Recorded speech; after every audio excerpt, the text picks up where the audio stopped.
Hello everyone. I hope आप सभी बहुत ही अच्छे होंगे और अपना जो ख्याल है वो बहुत ही अच्छे से रख रहे होंगे।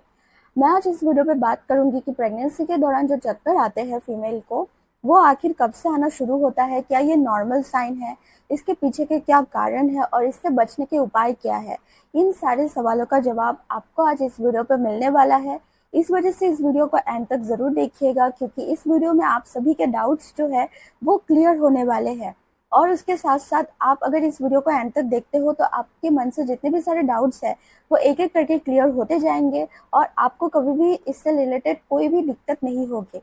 अगर कभी आपको चक्कर जैसी दिक्कत होने भी लगे, प्रेगनेंसी के दौरान चक्कर आमतौर पे आ ही जाती है फीमेल को, तो वो सारी जब चीज़ें होने लगे आपके साथ तो आप कैसे उसे आसानी से हैंडल कर पाओगे, कैसे उससे बच पाओगे, वो आपको इसी वीडियो से जानने के लिए मिलेगा।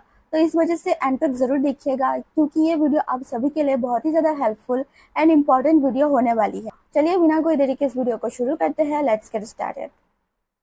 प्रेगनेंसी के दौरान जो चक्कर आते हैं वो आमतौर पे देखा जाता है कि प्रेगनेंसी जब कंसीव होती है, यानी कि जब आपकी इम्प्लांटेशन की प्रोसेस कंप्लीट होती है उसके 10 दिन बाद या फिर 8 दिन बाद से ही आपको जो है आपको आपकी बॉडी में प्रेगनेंसी के लक्षण जो है वो दिखना शुरू होते हैं। मतलब जब आपका ओवुलेशन हुआ, ओवुलेशन के 8 दिन बाद जब इम्प्लांटेशन की प्रोसेस कंप्लीट होती है, तो इम्प्लांटेशन की प्रोसेस कंप्लीट होने के बाद से आपको काउंट करना है। इम्प्लांटेशन का समय को छोड़ के उसके बाद से आपको काउंट करना है। उसके बाद से 10 दिन बाद या फिर आपके 12 दिन बाद आपको प्रेगनेंसी के जो लक्षण है वो आपकी बॉडी में धीरे धीरे आना शुरू हो जाता है। तो अगर आप बहुत जल्दी से प्रेगनेंसी का जो लक्षण है वो देखना चाहते हो तो ये पॉसिबल नहीं है, क्योंकि ओवुलेशन के बाद से आपको कोई भी प्रेगनेंसी के लक्षण नहीं दिखेंगे। इम्प्लांटेशन के बाद से भी आपको कोई भी लक्षण नहीं दिखेंगे, लेकिन इम्प्लांटेशन होने के 10 दिन बाद से आपको धीरे धीरे प्रेगनेंसी के लक्षण जो है वो दिखना शुरू हो जाएंगे। तो उसी में से एक लक्षण जो है वो चक्कर आना हो सकता है। प्रेगनेंसी के दौरान जो है चक्कर आना बहुत ही ज्यादा नॉर्मल साइन है, बिल्कुल नॉर्मल लक्षण है। इसे लेकर आप बिल्कुल भी टेंशन मत लीजिए। आप बहुत ज्यादा जो चक्कर आने की जो फीलिंग्स है वो आप प्रेगनेंसी के फर्स्ट ट्राइमेस्टर में फील कर सकते हैं। फर्स्ट ट्राइमेस्टर यानी कि प्रेगनेंसी का जो पहला महीना, प्रेगनेंसी का दूसरा महीना और प्रेगनेंसी का तीसरा महीना, इन तीनों महीनों में आपको प्रेगनेंसी के दौरान चक्कर आने की जो दिक्कत है वो आपको हो सकती है। लेकिन आपका जब फर्स्ट ट्राइमेस्टर खत्म हो जाएगा उसके बाद से जो फिर से एक सेकेंड ट्राइमेस्टर शुरू होगा, तो सेकेंड ट्राइमेस्टर में भी आपको चक्कर आ सकती है। तो ये चक्कर आपको आता ही रहेगा, क्योंकि प्रेगनेंसी के दौरान बॉडी में बहुत सारे चेंजेस हो रहा होता है। तो चेंजेस की वजह से आपको जो है कभी कभी चक्कर जैसा फील हो सकता है। चक्कर आपको किस कारण की वजह से आता है ये भी जानना जरूरी है। तो चक्कर जो है वो आपको हार्मोनल चेंजेस की वजह से आता है। तो हार्मोनल चेंजेस यानी कि जो आपकी बॉडी है, आपकी बॉडी के अंदर उस दौरान प्रोजेस्टेरोन हार्मोन बढ़ जाती है। तो प्रोजेस्टेरोन हार्मोन क्या करती है, ब्लड वेसल्स को बहुत ज़्यादा रिलैक्स कर देती है। जब ब्लड वेसल्स रिलैक्स हो जाती है तो उसके दौरान जो है ब्लड प्रेशर जो है वो बॉडी में कम हो जाता है, जिसके वजह से भी आपको जो है वो चक्कर आ सकती है। चक्कर आने के पीछे का जो सेकेंड कारण है वो है ब्लड शुगर लेवल का लो हो जाना।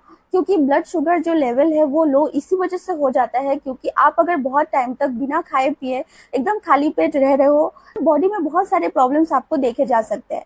इस दौरान अगर आप खाना पीना कम करके बहुत खाली पेट रहना शुरू कर दोगे, ब्लड शुगर लेवल है वो क्या होगा, लो हो जाएगा, जिस वजह से भी आपको जो है चक्कर आ सकते हैं। तो इस वजह से ऐसा बिल्कुल भी मत कीजिएगा।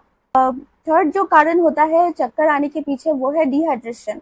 डिहाइड्रेशन यानी कि आपका जब मॉर्निंग सिकनेस बहुत ज़्यादा बढ़ने लगे और आपको बार बार पेशाब जाने की दिक्कत होने लगे, तो पानी जो है बॉडी से वो निकल जाता है। तो निकल जाने के साथ साथ आपकी बॉडी में पानी की कमी हो जाती है, जिसके वजह से भी आपको जो है चक्कर आ सकते हैं। उसके बाद जो चौथा कारण होता है चक्कर आने के पीछे वो है आयरन की डेफिशिएंसी एंड एनीमिया। जब आपकी बॉडी में खून की कमी हो जाती है तो उसके साथ साथ आपकी बॉडी के अंदर जो ऑक्सीजन की सप्लाई है वो भी कम हो जाती है, जिसके वजह से भी आपको जो है वो चक्कर आ सकते हैं। उसके बाद जो फिफ्थ कारण होता है चक्कर आने के पीछे वो है, अगर बहुत टाइम तक आप एक ही जगह पर खड़े रहते हो या फिर बहुत टाइम तक एक ही जगह पर आप बैठे रहते हो, या फिर आप सडन पोजीशन चेंज करते हो, यानी कि आप सो रहे थे अचानक उठकर बैठ गए, या फिर आप बैठे हुए थे अचानक आप उठकर खड़े हो गए प्रेगनेंसी के दौरान, तब भी आपको जो है वो चक्कर आ सकते हैं। तो ये सारे कारण थे चक्कर आने के पीछे। अभी मैं आपको बताती हूँ, अगर आपको इस दौरान चक्कर आए, प्रेगनेंसी के दौरान चक्कर आए, तो आपको क्या करने की ज़रूरत है। आसान घरेलू उपाय मैं बताऊंगी जिससे आपके चक्कर आना बहुत ज़्यादा कम हो जाएगा। जो पहला उपाय आपको करना है वो है दिन भर आपको थोड़ा थोड़ा मात्रा में खाना खाते रहना है। एक ही बार में पेट भर के खाना नहीं खाना है, दिन भर आपको खाना खाना है, लेकिन एकदम थोड़ा थोड़ा खाना खाना है।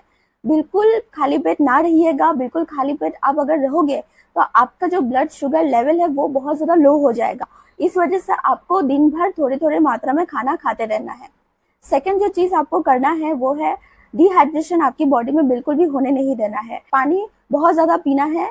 एक ही घुट में पानी बिल्कुल नहीं पीना है, धीरे धीरे करके आपको पानी पीना है, लेकिन पूरे दिन थोड़ा थोड़ा करके आपको पानी पीते रहना है। पानी की कमी आपकी बॉडी में होने नहीं देना है। आप उसके पानी के साथ साथ आप नारियल पानी पी सकते हो, जूस पी सकते हो, या फिर लेमन वाटर पी सकते हो। इससे भी आपको बहुत ज़्यादा जो है डिहाइड्रेशन में प्रॉब्लम जो है डिहाइड्रेशन की वो कम हो जाती है। उसके बाद जो आपको ध्यान रखने की ज़रूरत है कि आपको आपके खाने में जो आयरन है, फॉलिक एसिड है, उसे बढ़ाना है। आपकी डाइट में आयरन होना चाहिए, फॉलिक एसिड होना चाहिए, उसमें वेजिटेबल्स, फ्रूट्स, जूस, ये सारी चीज़ें आपको लेने की ज़रूरत है ताकि आपकी बॉडी में आयरन की कभी भी कमी ना हो। ठीक है, आयरन की कमी होने नहीं देना है। फॉलिक एसिड आपकी डाइट में बिल्कुल शामिल करना है। उसके बाद जो आपको ध्यान रखने की ज़रूरत है वो है, आप जब घर पे होते हो तो वेंटिलेशन का पूरा ध्यान रखें। घर के बंद कमरे में आप रहने की पूरी कोशिश ना करें, क्योंकि अगर आप बंद कमरे में पूरे दिन रहोगे तो आपको जो है बाहर का जो हवा है वो आपकी बॉडी में नहीं लग पाएगा, जिससे आपको दिक्कत हो सकती है। इस वजह से आपको घर पे बिल्कुल ज़्यादा टाइम तक नहीं रहना है। अगर आप घर पे ज़्यादा टाइम तक रह भी रहे हो तो वेंटिलेशन का पूरा ध्यान ज़रूर रखिए और कोशिश कीजिए कि आप बाहर की जो फ्रेश हवा है उसे लेने की पूरी पूरी कोशिश कीजिए कि उससे आपकी बॉडी बहुत ज़्यादा रिलैक्स फील करेगी। उसके बाद जो आपको ध्यान रखने की ज़रूरत है वो है सडन पोजीशन चेंज आप बिल्कुल भी ना करें। एक ही जगह पर खड़े रहने की बिल्कुल कोशिश ना करें, एक ही जगह पर बैठे ना रहे, और अगर आप कभी सो रहे हो तो अचानक से उठकर बैठ ना जाए। अगर आप बैठे हो तो अचानक उससे खड़े ना हो जाए। ठीक है, उठकर खड़े होना या फिर अचानक आप खड़े हो जाते हो उठकर, या फिर अचानक आप उठकर बैठ जाते हो, तब भी आपको जो है वो चक्कर ज़्यादा आ सकती है। इसलिए धीरे धीरे अपनी बॉडी की मूवमेंट करें, धीरे धीरे अपनी बॉडी की जो पोजीशन है वो चेंज करने की कोशिश करें ताकि आपको चक्कर ज़्यादा ना आए प्रेगनेंसी के दौरान। क्योंकि प्रेगनेंसी के दौरान आपकी बॉडी बहुत ज़्यादा चेंज हो रहा होता है और उसके दौरान जो आपका बच्चा है, जो बेबी है, उनकी ग्रोथ के लिए बॉडी पूरी ताकत लगाती है, जिसके वजह से आप अपनी बॉडी में बहुत ज़्यादा वीकनेस फील करते हो, कभी कभी चक्कर जैसा फील करते हो। इसलिए अपने आप पर ध्यान रखने की बहुत ज़्यादा आपको ज़रूरत हो जाती है और हार्मोनल चेंजेस भी हो रहा होता है, जिसकी वजह से और भी ज़्यादा ध्यान रखने की ज़रूरत हो जाता है। तो मैंने जो भी इस वीडियो पे मैंने बताया है आपको, उन सारे बातों पर ज़रूर फॉलो कीजिएगा, ध्यान दीजिएगा, ताकि आपको आपकी प्रेगनेंसी के दौरान कोई भी दिक्कत ना हो और जो चक्कर आने की दिक्कत हो जाती है ना वो भी कम हो जाए। तो आज की वीडियो मेरा यही तक था। फिर मैं मिलूंगी नए वीडियो के साथ। अगर मेरी ये वीडियो आपको हेल्पफुल लगी है तो ज़रूर लाइक कर दीजिएगा और मेरी इस चैनल को सब्सक्राइब भी ज़रूर कर दीजिएगा। फिर मैं मिलूंगी नए वीडियो के साथ। सो अभी के लिए मैं आप सबसे विदा लेती हूँ। Bye bye.